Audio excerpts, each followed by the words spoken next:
नमस्ते दर्शकों, स्वागत है आपका योगा फिटनेस वाले में। दर्शकों, प्राणायाम क्या है? आज मेरी चर्चा इस पर होगी कि प्राणायाम क्या है।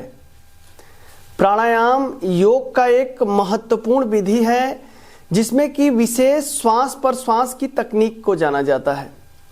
प्राण ऊर्जा के बारे में बात होगी कि प्राणायाम क्या है, प्राणायाम का अर्थ क्या है।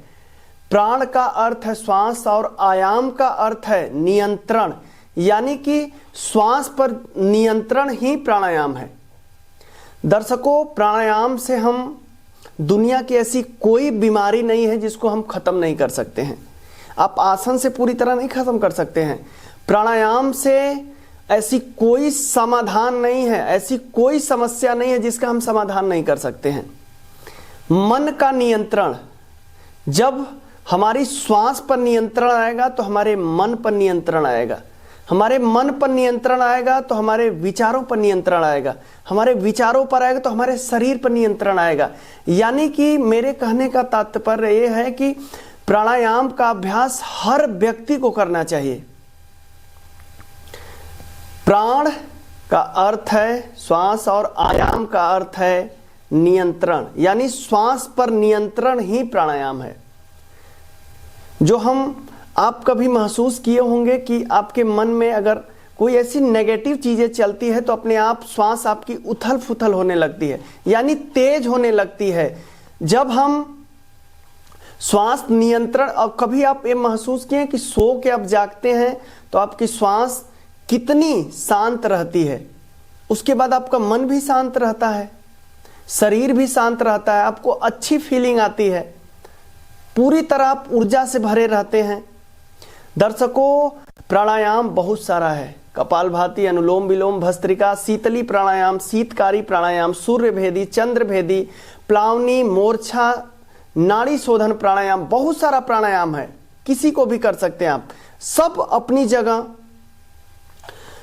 आप कह सकते हैं कि सब प्राणायाम अपनी जगह महत्वपूर्ण है।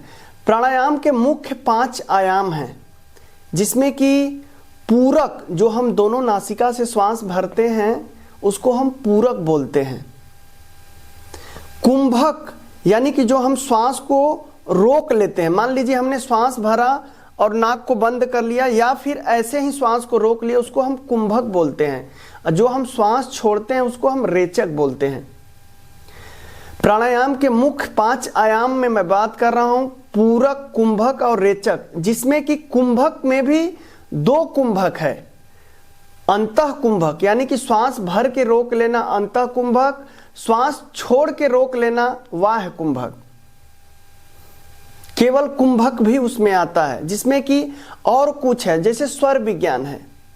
जैसे स्वर, आप कभी महसूस किए हैं कि कभी आपकी राइट नासिका बंद रहती है, लेफ्ट नासिका कभी चलती है तो कभी राइट नासिका चलती है। यानी कि श्वास की मैं बात कर रहा हूं कि कभी आपको ऐसा नहीं लगता है कि कभी आपकी राइट नासिका से श्वास नहीं अच्छे से ले पाते हैं तो कभी लेफ्ट नासिका से। यानी कि स्वर, ईड़ा, पिंगला, सुषुम्ना, जिसको हम राइट नासिका को सूर्य नाड़ी बोलते हैं, लेफ्ट नासिका को चंद्र नाड़ी, और एक नाड़ी है सुषुम्ना नाड़ी जो कि हमारे स्पाइन में है।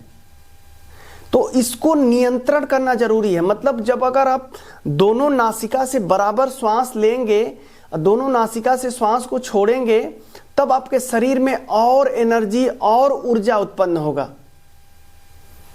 दर्शकों, प्राणायाम क्या है, इस पर हमने कुछ जानकारियां आपको दी कि प्राणायाम क्या है। आप भी प्राणायाम का हिस्सा बनिए। जैसे अष्टांग योग में यम, नियम, आसन, प्राणायाम, प्रत्याहार, ध्यान, धारणा, समाधि बात की गई है, प्राणायाम की भी बात की गई है उसमें। तो प्राणायाम बहुत ही महत्वपूर्ण है। दर्शकों, आपको किसी भी समय प्राणायाम का जरूर अभ्यास करना चाहिए। अगर आप सुबह प्राणायाम का अभ्यास कर रहे हैं, खाली पेट कर रहे हैं, तो 100% आप इसका लाभ ले सकते हैं। मान लीजिए जीवन में आपके व्यस्तता है तो आप शाम को कर लीजिए, दोपहर में कर लीजिए, लेकिन अगर खाली पेट आप प्राणायाम का अभ्यास कर रहे हैं तो पूरी तरह उसका लाभ उठा सकते हैं आप। प्राणायाम से ऐसी कोई जीवन में आपके समस्या नहीं जिसका समाधान न हो जाए। दर्शकों, जब हमारे मन पर नियंत्रण होगा ना, विचारों पर नियंत्रण होगा ना, श्वास पर नियंत्रण होगा ना, तब हम अपने आप पॉजिटिव ऊर्जा हमारे अंदर से उत्पन्न होगी, एनर्जी उत्पन्न होगी। प्राणायाम जब हम करते हैं तो पूरे दिन हम ऊर्जा से भरे रहते हैं। दर्शकों, ये वीडियो ज़्यादा से ज़्यादा शेयर करिए, हमारे चैनल को जरूर सब्सक्राइब करिए। नमस्ते दर्शक।